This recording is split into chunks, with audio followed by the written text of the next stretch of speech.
Réunion de rédaction sous le signe de l'émotion ce matin. Aussi bien au soir qu'à la Libre Belgique, l'indignation domine au lendemain de l'attentat à Charlie Hebdo, mais plus que tout la volonté de poursuivre le travail, coûte que coûte. C'est presque plus dur le lendemain que le jour même, parce que là on se rend compte d'abord de la perte de ces gens, de l'importance qu'ils ont eu dans nos vies. Je pense vraiment, et c'était mon message hier à la rédaction, que le meilleur hommage qu'on peut rendre, c'est de faire notre métier le mieux possible.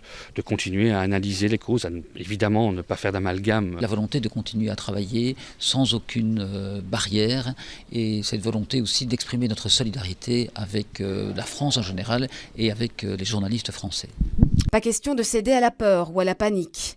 À ce stade, aucune mesure de protection particulière n'est prévue devant les sièges des quotidiens. Il n'y a pas de sentiment, je dirais, de menace, et je ne pense pas que c'est ce qu'il faut, c'est le message qu'il faut faire passer à la population belge. Il faut continuer à travailler, je ne vais pas dire comme si de rien n'était, mais je ne pense pas que nous avons besoin de mesures de sécurité particulières. Ça doit quand même rester un lieu ouvert et pas un bunker qui défend la démocratie dans une cave. C'est pas comme ça que j'imagine mon métier. Il est évident qu'on se pose la question, ça par contre c'est clair, et qu'il y a des réunions encore aujourd'hui pour voir si des mesures de sécurité plus importantes peuvent être prises. En tout cas, jusqu'à présent, ce n'est pas à l'ordre du jour. Jusqu'ici, j'ai jamais eu peur de faire mon métier, et je n'ai toujours pas peur aujourd'hui, j'espère que ça durera.